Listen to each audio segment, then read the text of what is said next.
இன்னைக்கு நம்ம பார்க்க போகிறது நம்ம லைஃப்பில் நம்ம எல்லாத்தையும் பெரும்பாலும் பாதிக்கிற ஃபர்ஸ்ட் நெகட்டிவ் எமோஷன் ஆங்கர். ஆமாங்க, கோவத்தை பற்றி தான் இன்னைக்கு பார்க்க போகிறோம். இன்னைக்கு நம்ம வீடுகளில் நம்ம பெரும்பாலான பார்த்துட்டு இருக்கிற ஒரு எமோஷன் குழந்தையிலேருந்து பெரியவங்க கிட்ட இன்ஸ்டண்ட்டாக ரிஃப்ளெக்ட் ஆகுறது கோவம். கோவம் ஏன் வருது அப்படின்னா யூஸ்வலாக பாஸ்ட் நடந்த ஈவெண்ட்ஸ்லேருந்து ட்ரிகர் ஆகி வருது தான் கோவம். ஆனால் கோவம் எப்படி நம்மளை பாதிக்குதுங்கிறது ஒரு குட்டி கதையில் பார்க்கலாம். ஒரு பாம்பு வந்து தவழ்ந்து வந்துட்டு இருந்துச்சு. அது வந்துட்டு இருந்தப்போ ஒரு கத்தி மேலே அப்படியே தெரியாமல் வந்துடுது. அந்த கத்தி அந்த பாம்பை கட் பண்ணிடுறது.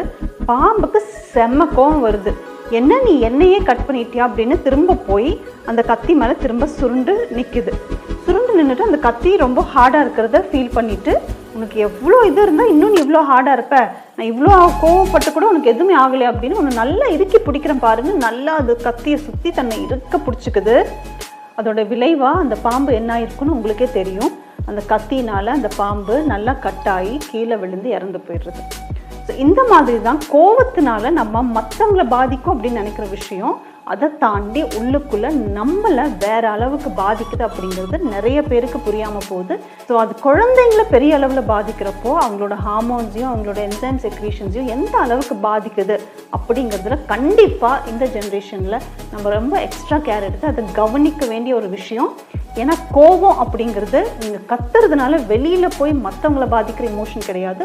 உள்ளுக்குள்ளே உங்களை நீங்களே பேர்ன் பண்ணிட்டு இருக்கீங்க. ஸோ நெக்ஸ்ட் டைம் கோவம் வரப்போலாம் அந்த பாம்பை யோசிச்சுக்கோங்க. அண்ட் ஒரு சிம்பிள் டிப், கோவம் வரப்போ ஃபஸ்ட்டு அந்த பாம்பு ஞாபகம் வரட்டும்.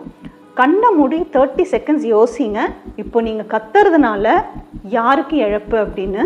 கண்டிப்பாக அது உங்களுக்கும் உங்களோட ஹெல்த்துக்கு ஃபிசிக்கலாகவும் மென்டலாகவும் உங்களுக்கு மட்டும்தான்.